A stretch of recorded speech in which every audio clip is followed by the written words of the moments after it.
I've finally started reading The Fellowship of the Ring, and while it takes me almost 10 minutes to read a single page because my Gen Z brain struggles with sentences that are slightly more complex in subject, verb, object, I'm finding myself really enjoying Tolkien's writing style, not just the story itself. Now, I'm not talking about his prose, because again, I'm a dumb Gen Zer, and I think that it could put off a lot of potential readers because it's hard to read. I mean, it was written, in the 40s. Fact check that?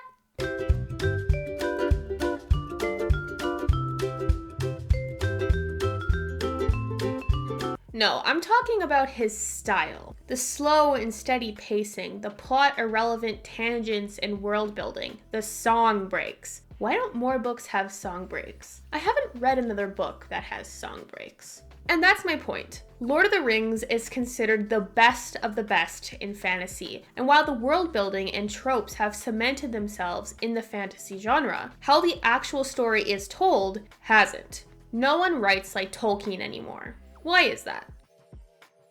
I'm not sure if you've noticed, but people's attention spans have decreased to the length of a TikTok. So of course our entertainment is going to reflect that. TV shows are getting shorter and shorter. Instead of 25 episode seasons, we get 13, or 8, or 6. Which isn't all bad, because filler episodes can kill story development. But my point is, the favor has swayed towards shorter, tighter narratives that move quickly, both to keep the audience's attention and because of something I'll get into a bit later. I think a lot of stories can be shorter than they are. The Hobbit trilogy is notorious for being way too long. However, whether or not a story clings on past its time mostly comes down to what the writers choose to do with those extra episodes or books. You can love a story, but if it's a plot-focused narrative, then filler is going to get old quick. If you use that extra time to develop characters, relationships, world building, things that might not be essential to the plot but can certainly aid in the audience investing in it, then I think having a couple extra episodes or an extra 50 pages in your book can actually be beneficial. Which brings me back to pacing. Lord of the Rings spends a lot of time on world building. I mean, in chapter 5 of The Fellowship, there is a page break and then several paragraphs talking about an ancient homestead of the hobbits. It pauses the story and completely slows down the pacing. But it's a worthwhile tangent because it builds the world the readers are trekking through with these hobbits. Speaking of which, you really do feel like you're on this journey. You feel the slowness of it just like the hobbits do. No, not every minute of every day is being recorded, but you also don't feel like you've missed gaps of time because the author decided to skip past all the walking, because who wants to read about characters walking? Every break for world building and poetry slows down the pace, and the pace slows down the story, and the reader slows down, and they are immersed. Now, do I think every story would benefit from extra time? No. I think Breaking Bad was the perfect length. However, it largely depends on the genre. I think a lot of fantasy and sci-fi stories could use more time. The Creator, for example, should have been a TV show in my opinion, because it lacked a lot of world building. I also think they could have squeezed another episode or two out of Arcane without making it feel bloated. So while a crime drama might benefit from lightning quick pacing, a fantasy story, in my opinion, would benefit more if the author slowed it down, took their time, and really immerse the reader in the world they've created. This is kind of ratio based, what's the ratio of story to random information? In my opinion, I think a Game of Thrones has more plot than random info, for example, at least from what I remember. So I think it has less filler than The Fellowship of the Ring. Not that a Game of Thrones doesn't world build, because it obviously does, but I think the world building is more closely related to the plot than in The Fellowship. Earlier I mentioned that favor has swayed towards shorter, tighter narratives, and I think this is partly because of how writers are taught to write. One of the most prevalent pieces of writing advice is this: if it's irrelevant to the plot, cut it. Now, I'm not going to say that's wrong because I'm just a self-published author with no degree. Check out my books on Amazon if you want. But I do think a lot of writers treat it like gospel instead of a guideline. Most of what I've read of The Fellowship of the Ring so far could probably have been cut if it was strictly adhering to the cut the crap writing advice. But it would lose so much of what makes Lord of the Rings Lord of the Rings. It's not just a story, it's an exploration of a world, which in my opinion is something fantasy could spend more time on. I know this can slow pacing to a crawl, but it could also curate an audience who is just as nerdy about your world as they are about Middle-earth. And that sounds pretty, okay, I can die now. But maybe that's just me. Just like allowing yourself to explore beyond what is necessary to the plot can develop the world, it can also develop characters. Characters are more than the plot and their present circumstances. Oftentimes, character development is used to strengthen a point or a theme or a plot point. Yes, it is character development, but it's not like pure character development. One isn't worse than the other, but we usually don't see something that is solely for character development, specifically in a plot-focused story.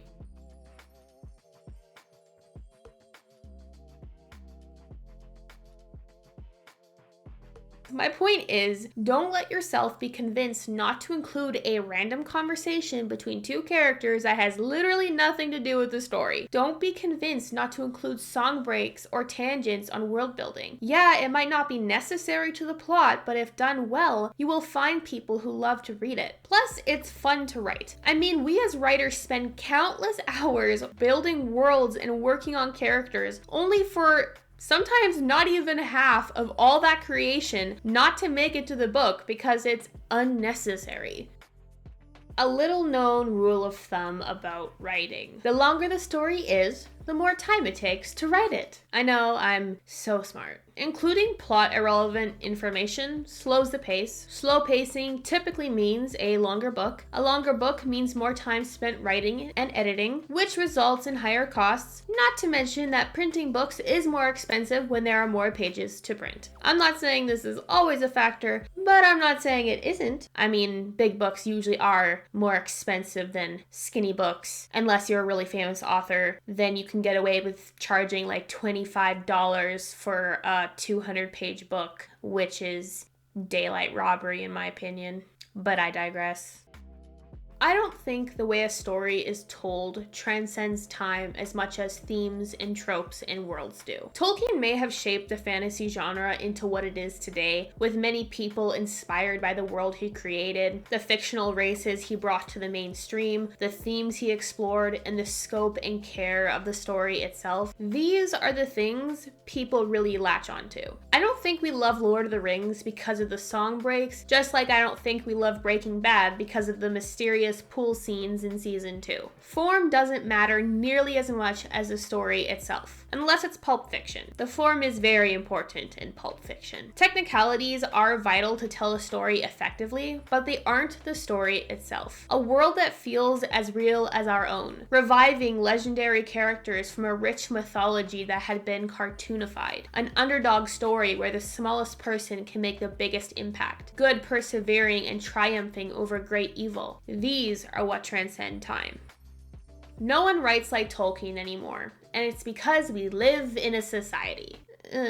We don't have the attention span for long books that explore the history of a hobbit estate to be the norm. Of course, stories like Lord of the Rings are still popular, but they aren't the majority. We like stories that don't waste time, that have laser-focused narratives, stories that go from point A to point B without straying off course. While we might prefer stories to be told a different way nowadays, what hasn't changed are the stories we love. The themes we gravitate to have been the same throughout history. So while Tolkien's writing style hasn't stood the test of time, his stories certainly have. I do struggle slightly while reading Lord of the Rings, but I don't even care. I find it a joy to read. The slow pace, the song breaks, it's all charm and fairy tale and magic. I might not blow through Lord of the Rings in 24 hours like a YA novel, but it's one of those stories and worlds that is meant to be digested slowly. You are on this journey with the characters every step of the way, and it really feels like that. But in a good way, not in an, oh my gosh, this movie is 3 hours long and we're only an hour in, kill me now way. Just like the movies immerse you, so does the book.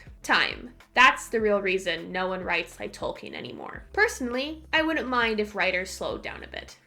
I mean, if I can binge watch a TV show in 2 days, it might be too short. Definitely not a me problem. Definitely not. I have other things to do. Yeah, totally. I'm done ranting now. I hope you enjoyed this video. I hope you take my opinion as anything but gospel, and I hope you check out my books in the description below. Thanks, and I'll see you next time.